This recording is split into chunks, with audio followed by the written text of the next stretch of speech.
Well, hello everybody, and welcome to Maximum Libertarian right here on the YouTube channel. I'm Brian, I'm Dean. and if you're new, if you just started watching, please click the subscribe button, hit the notification bell, and what, Dean? Smash that M&S and another like. Right, smash the like button, just like the guys over at Tim Pool's podcast, or Tim Pool IRL likes to say. And there's right there on my little thing there. That's our Twitter handle. Please go over there and follow us on Twitter. Well, it's the day after the election, and once again, we libertarians have stolen the election from whoever. And in turn, I want to take on behalf of all libertarians out there. I'll speak for everybody. I'm going to even speak for Dean. And I'm just going to say that we will continue to steal the election from your candidates, ladies and gentlemen, because you keep putting up garbage candidates. The end. They run away from you. They run away from the R's and the D's and run to us. We don't collect them. We don't force them into anything. They make the decision to come to us. We earn their votes. So screw you if you think we stole the election. You can go screw yourself. Let's just talk real quick, because I've had a great time looking through Facebook and all different places that were blaming libertarians. Like, for instance, we'll get down in Florida. The libertarians were blamed for hurting Joe Biden because we ran Joe Jorgensen. But another one, a great one, was over in Nevada. It was Joe Biden got 588,000 votes. President Trump, 580,000. Joe Jorgensen, 10,000. And there's a few numbers after these, but I'm just rounding up. All right. None of the candidates got 10,391. And then Don Blankenship of the Constitution Party got 2,457. Caesar got more than him. Yeah. And he was just in a city race.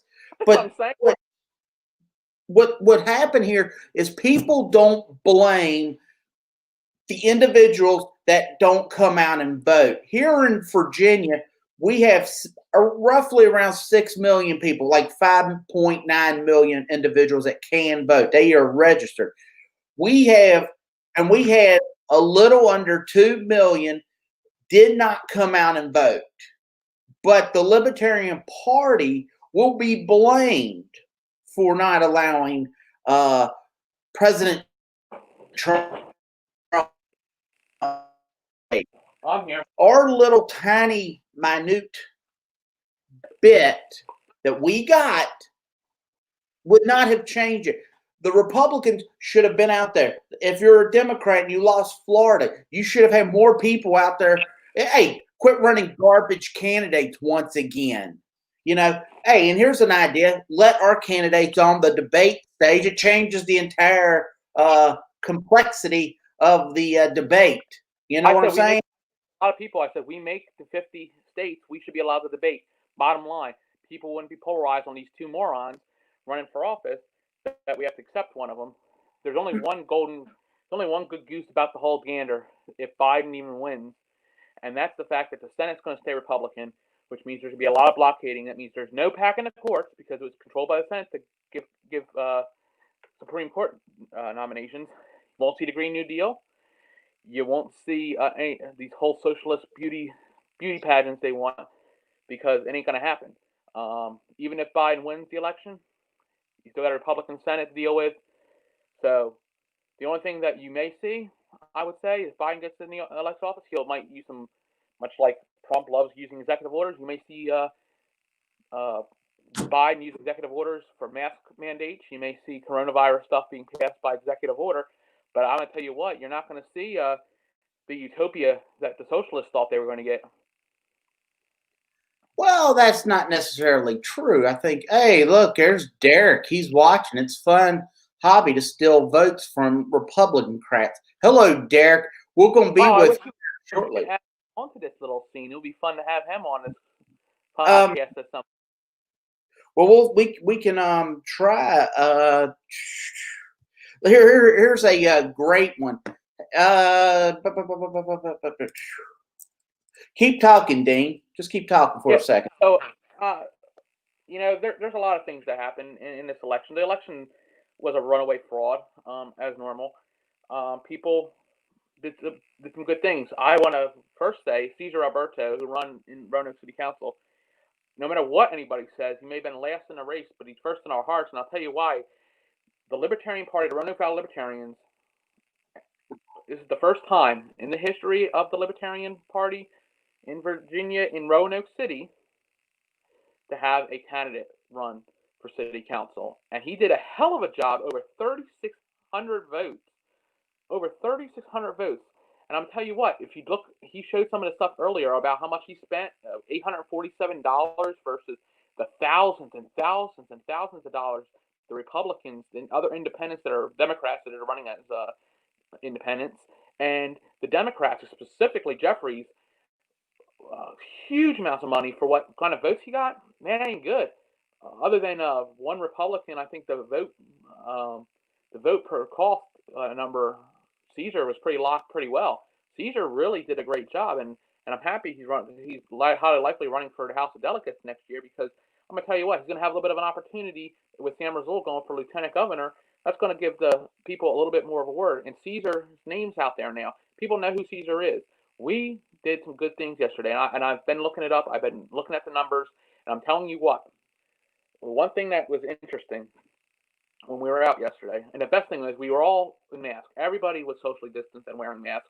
It was great to see. It was one of the best things you could see in this coronavirus thing. It was well. My brother worked the polls. He said there was nobody giving any issues about wearing a mask.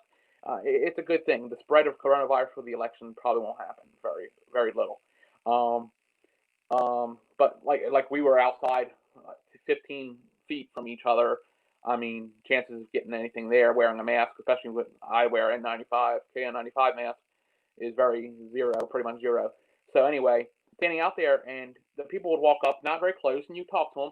And I'm not even one at literature. They were more interested in they told me ask what was he for, and I knew what he was for, and was able to tell them, and they went inside. One thing I did see that was interesting is the Republicans. Um, the one Republican gentleman that was next to me, he would tell them that Caesar, if somebody asked him who should I vote for my third, he would say the one the gentleman standing in front of right there, and that was the Caesar Alberto sign. And that would be the same thing I would say to me. If the person come up with a Trump hat on, I know where they're voting. You got to be a dummy to figure that out, right? I said you might be voting Republican, but you have a third pick on that for the city council. You might want to pick Cesar Alberto. He's for small businesses. He was all about Airbnb, and that's how he got involved with this whole thing. And I explained that to him and about the bus garage situation. And man, I'm sure just by looking at tabulating numbers, the Republican candidates, because they only had two candidates there, Caesar was able to pick up some, and especially with the help of that Republican that we had next to me yesterday. Lucina had huge numbers, third best in the thing. Caesar was the highest one. You were at the fourth highest one. I mean, everywhere where we had it was good. Eric had the second highest over Grand Court. But look, my point is, where we had our workers, we had more votes. It's just proven. We got to keep growing our party. And I thank Derek Maddox. I thank Eric Ball, the people that come from outside of the area into our area to help out Caesar, because Caesar did a hell of a job, and I'm proud of Caesar. I'm proud of you, Brian, for running this campaign. You had the freaking bomb thrown at y'all when y'all had to have COVID right before the election. You got it, and you still got back up. He still got 3,600 votes, about 5% of the vote, and the highest amount was what 14% through the 8 candidates. So I mean, there is no shame in the game, baby. It was awesome. It was a good feeling. It was a good feeling to see that Joe Jorgensen numbers were good, decent, in an area that you wouldn't expect them to be. Vinton, Well, holy crap! I'm learning so much about Vinton. Vinton is becoming a libertarian utopia. I mean, we're talking about in Roanoke County. whoa. Well, let's slow down. It's not a libertarian utopia yet. Getting there. So let's be honest. It's not a libertarian utopia. What we've got to do is start convincing these fine folks that want to vote libertarian. We've got to make sure that our candidates are able to pull the numbers. See, that's the problem that we're having. I took Caesar over to talk to one of the business owners that I know, and he said, and he had pamphlets for Amanda Chase, the Republican, but he talks libertarian. The reason this guy don't vote libertarian is because we pulled in, and it was respectable. It was about 1.6. Let me see. I've got it here on my phone, I believe. So for the 2000 and it looks like I think she pulled in 1 point. Dang on it. She like pulled in 1.6% of the vote. So it's, well, according to Reason Magazine, she got the second highest number of our party with 1.58 million and counting. And so let's see, currently that's at 1.14% of the vote. You know, we've got to convince people that, look, if you vote for us, we're not just going to be a spoiler for a different candidate. We've got to give them good people. And look, they had a really rough time because of COVID, so they couldn't do traditional campaigning. And we don't have the luxury of getting talked about on our televisions or in the newspaper. We've got to go all over the place. So during these next few years, or even a few months, we've got to start really discussing how are we going to get our name out there here in Virginia. We can't keep working every 4 years to get a mediocre 1% or 3%. Not that I'm complaining, because really, if you have bad candidates, you know, I want to give the people good candidates to vote for. And I think Joe was a good candidate.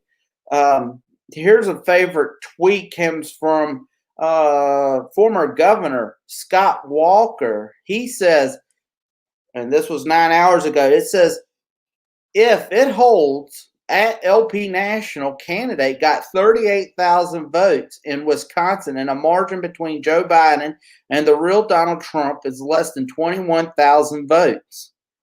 So Scott Walker's believing that had there been no libertarian on the ballot, we would have immediately just every candidate would have rushed over and signed on for to have the wonderful Donald Trump serve another 4 years. Now, so that's so beautiful. And I'm so happy to be able to sit here tonight and talk about it, because when I went to bed, I felt good because I knew my candidate wasn't going to win. But once again, I knew I made the right decision. Just like when I voted for Gary Johnson in 2012. That was the first time I was able to vote for a libertarian, and it felt great. So I am so happy that we were able to mess up Joe Biden down in Florida, and I'm glad we messed up Donald Trump over there in Wisconsin or Nevada, whichever one you would like to see. I'm curious what's going on in Buena Vista, I believe. Wow. So Jo Jorgensen got she almost received 5% of the votes there. Now that's an interesting thing.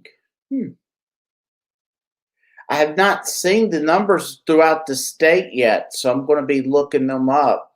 If you by chance have the link to it, please send it to me, where you're getting them numbers from. I would love to see what she did here in Roanoke itself. But let's see. So it's just so much. And I just wanted to come on YouTube today and say, we stole another election. So if you want to blame us, blame us. Don't blame the 2 million people that stayed home because they didn't like none of the candidates. Don't blame over in Nevada the 10,000 plus that voted none of the above or for someone else. You know what I'm saying? Don't blame, you know, you can blame us if you want. But reality is you put up garbage candidates, you get garbage results, you know what I'm saying? So it looks like Dean checked out, so it's just me talking to you. Hey Derek, if you can hear me now, if you want to if you can call in or hit that link, I would love to have you on here. So as we keep talking, yeah, we had Cesar Alberto. He did about 3,600, 3,800 votes here in the city. 5%, 4% of the vote. So I was real happy with that. It's the first Libertarian we got to run here in Roanoke City. Hopefully, we'll have a full slate in 2023. So that way, no one feels like they're going to waste their vote. Because the precinct that I was at, I had really good vibes from the Republicans that were there and the Democrats that were there. It was just a good time. Yeah. So I just think that's a really good thing to do is be working the precincts because that truly does. Dean's right. It helps out. Not enough people understand. Just having a friendly voice say, "Good morning. Will you read this about our candidates?" It really does a world of difference. So we're at the 17-minute mark. That's all I really wanted to talk about tonight was how we have stolen another election for someone. I don't know who we stole it from yet, but we're getting blamed, and it's pretty nice. I always enjoy it. So, and we're going to keep on stealing it. So if you're a Republican, if you're a Democrat, if you're a Green Party guy, well, sorry, we're not going nowhere because we're going to be out there every day, every week, every month preaching individualism because it's up to the individual to be responsible for themselves financially, for their well-being. You know what I'm saying? Their health. We want to give them. We don't want to strengthen the government. We want to strengthen the individual, my friends. So please join the Libertarian Party. Go to lpvirginia.org. There you can join the LP Virginia, and then you can also join LP National. We would love to have you as a member. Find your local affiliate and join them. So thank you so much for watching. If you haven't already, please click the subscribe button. Click the notification bell. As Tim Pool's crew likes to say, smash the like button. Share it with your friends. Share it with your family. Come to the party of liberty. Come to the party of individualism. Because we believe you are the greatest. You will be the greatest thing. You're our only hope, Luke Skywalker. It's all right. Until next time, I'm Brian. Dean somewhere else. I don't know where he's at, though. We'll see you later.